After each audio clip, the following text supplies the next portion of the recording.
Hello everyone and welcome back to the channel. Today we're reviewing Nature's Bounty Anxiety and Stress Relief, a supplement that claims to calm your mind and help you handle daily stress.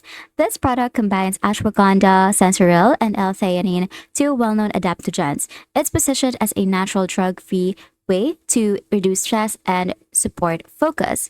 The label says it helps maintain a positive mood and supports calmness during stressful moments.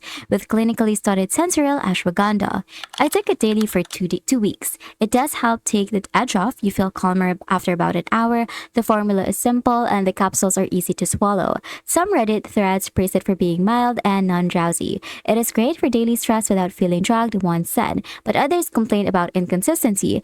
They say it worked for a week and then nothing.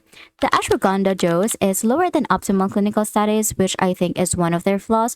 It is only around 250 to 500 milligrams. It's also missing vitamin cofactors like B6 or magnesium that improves adaptogen absorption.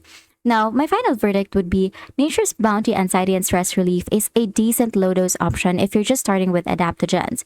It also helps mild stress but won't do much for anxiety or burnout. Reliable brand, just a bit underpowered. And that's it. Thank you for watching, and I will see you in the next one.